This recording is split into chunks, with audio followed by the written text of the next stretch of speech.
enthusiastic and interested, in such a program. Okay. So Yes. we're going to get to that. Let's get to some local news. There's lots of education news for whatever that's worth. You start out. What's the main story here locally that you're interested in? Maplewood approves Ramos as superintendent. Yeah, well, here we are in education news. Yeah, we have a new superintendent again. Another new superintendent. But, whenever a new superintendent starts, people are always enthusiastic. I just use that word. This is the word of the night? That's the word of the night. Enthusiastic. We have enthusiasm. People have a lot of enthusiasm, and they say that, Dr. Ramos is going to bring, some enlightenment.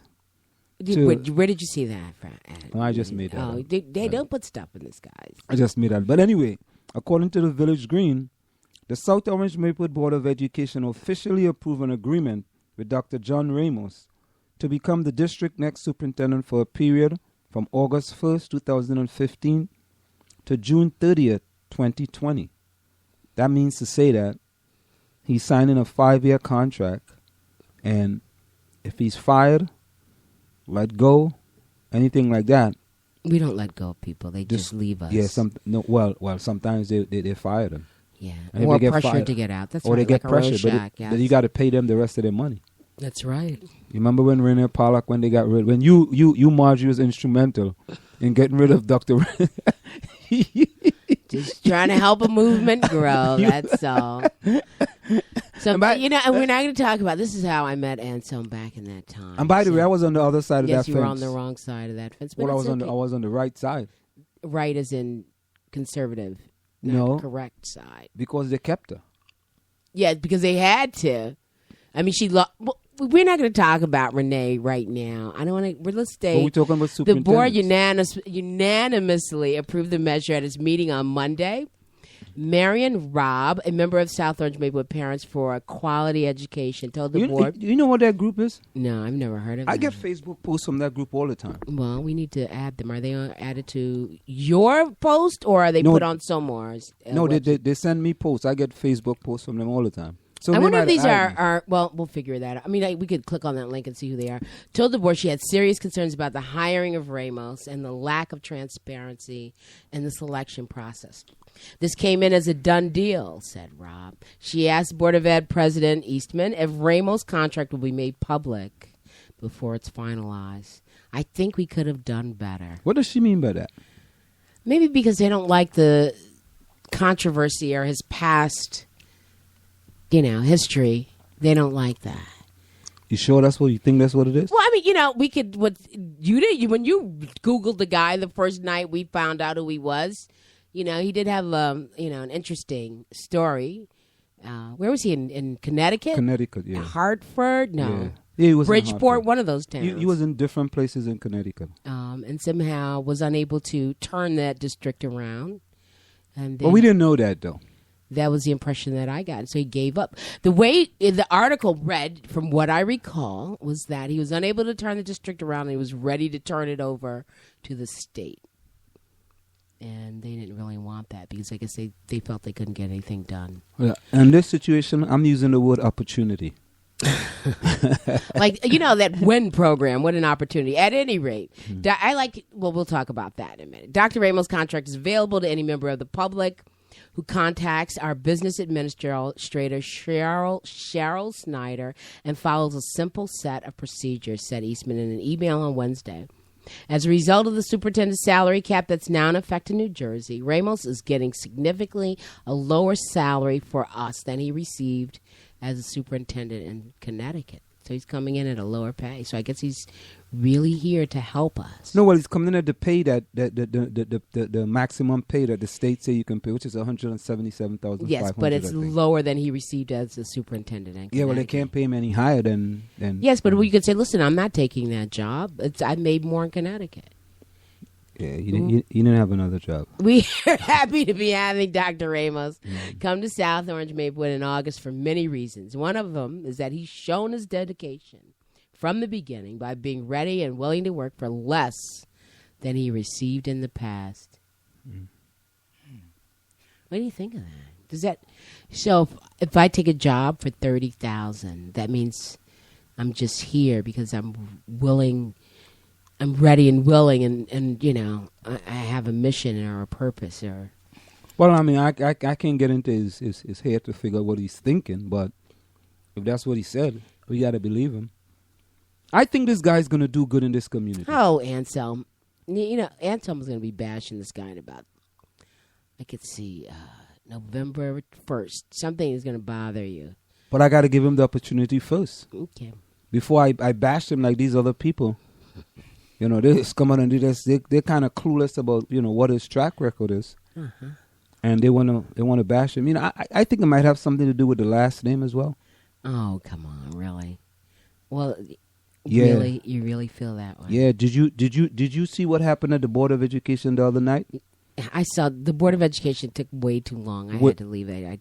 That made me angry. But weren't you there the night when that other coach, when they had problems with that other coach? Yes. With the bullying? Yes. And all the parents were complaining? Right. And he kept his job? Yeah. And then this other young man, a black man, Uh-huh.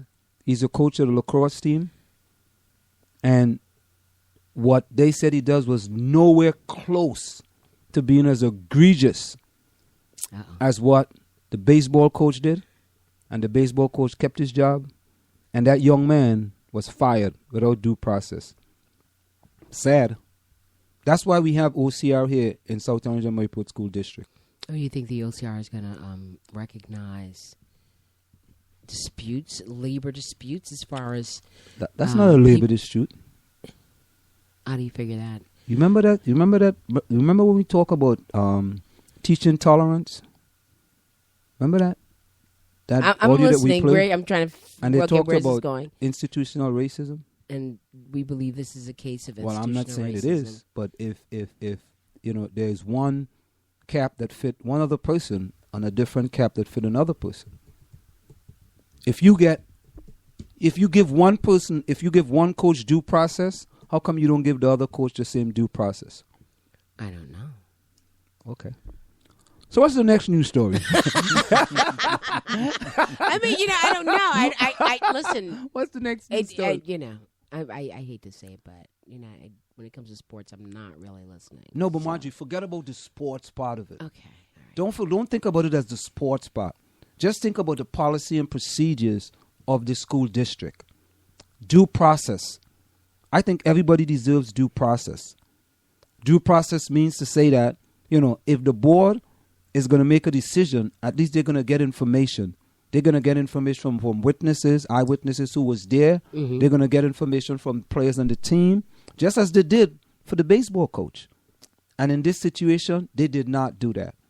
They did not. Because I spoke, as a matter of fact, it's funny. The coach went to school with my son, Columbia High School. He says, you Malcolm's dad. I'm like, I can't remember him. You know, Can't I was remember like, anybody referring Yeah, I was to like- somebody's dad. I was like, really? He Those said, days are yeah. over. I mean, Malcolm, me and Malcolm was a good friend. I was like, okay. So the young man,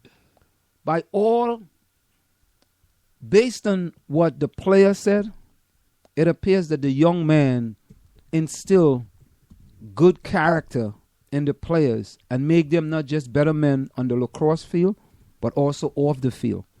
And at Columbia, we have maybe two other, and I call it like it is, plain talk, bad manners, two other black coaches.